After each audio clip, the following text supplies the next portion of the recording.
আমাদের এখানে ডায়ালিসিস হয় নারায়ণায়। স্বাস্থ্যসাথী জানি না আমরা বন্ধ হয়েছে কিনা, কিন্তু আমাদের স্বাস্থ্যসাথী বন্ধ করে দেওয়া হয়েছে এই হসপিটাল থেকে। তা আমরা কি করব? আমরা পেশেন্টরা কি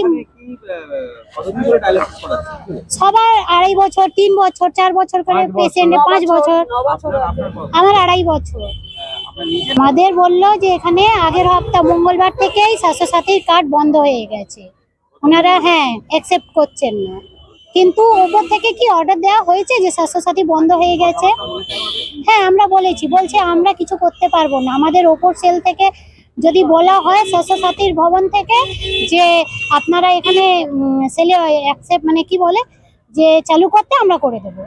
আমাদের যেদিনকে রেজাল্ট বেরোয়, ভোটের রেজাল্ট বেরোয়, সেদিনকেই 4টের পরে আমাদেরকে ফোন করে আমাদেরকে বলা হয় যে স্বাস্থ্যসাথী আর হসপিটাল নেবে না, স্বাস্থ্যসাথীর কোনো রকমভাবে চিকিৎসা হচ্ছে না।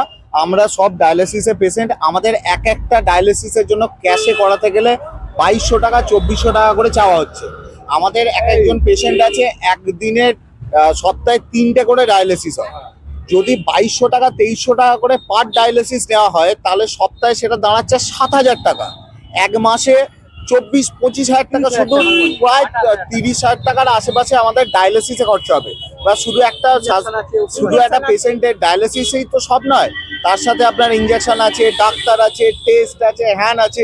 কোনো মানুষের পক্ষে এটা সম্ভব নয়, কোনো মানুষের পক্ষে, যতই সে বড়লোক হোক না কেন। আমি তো তাও মধ্যবিত্ত বাড়ি থেকে আসি, যারা আরো অনেক গরিব মানুষ আছে তাদের পক্ষে এটা সম্ভব নয়।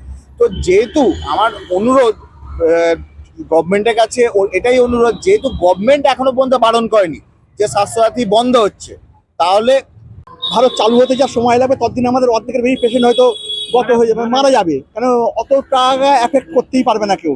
এক একজনের 30,000 টাকা শুধু ডায়ালিসিস খরচা। এবার আমাদের ইঞ্জেকশন আছে মাসে 4টে করে, এক একটার দাম 1500 টাকা 800 টাকা।